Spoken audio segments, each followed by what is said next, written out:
இப்ப படிக்கிறானுங்க. என்னங்க இப்படி தூங்கி வந்துட்டு உட்காந்து இருக்கீங்களே? இன்னைக்கும் வேலைக்கு போலையா?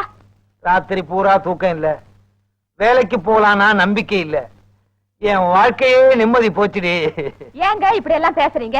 உங்களுக்கு என்ன வந்துச்சு? அடியே, அந்த கரும்பை இருக்கானே, அவன் என்னைக்கு தாண்டி ஊருக்கு போவான். அண்ணே என்ன விரட்டுறீங்க? அங்க பாத்தியா, பன்னி குட்டிக்கு பவுடர் போட்ட மாதிரி. இப்ப என்ன பண்ணணுங்கிற? நீங்க என் சொந்தக்காரரு, எனக்கு வேலை வாங்கி கொடுங்க, நான் போயிடுறேன். வேலை வாங்கி கொடுத்தா போயிருவியா? வேலை வாங்கி கொடுத்தா எனக்கு சம்பளம் கிடைக்கும், அதை வச்சு நான் வேற வீடு பாத்துக்கணும்ல. அப்புறம் என்னங்க, உங்க மேனேஜர் கிட்ட சொல்லி ஒரு வேலையை தான் வாங்கி கொடுங்களேன். மாமா சொல்லிட்டேன்.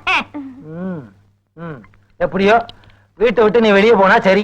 சரி சரி, இத பாருங்க மாமா, உள்ள இட்லி எடுத்து வச்சிருக்கேன், வாங்க சாப்பிடலாம். அண்ணே நீங்க குளிச்சிட்டு வாங்க, நான் சாப்பிட போறேன். உனக்கு வேலை வாங்கி கொடுத்துட்டு அப்புறம் நான் குளிச்சுக்கிறேன். அப்ப பல்லு போன வாரமே விளக்கிட்டேன், அது என்ன அழுகியா போகுது? அப்ப வாங்க.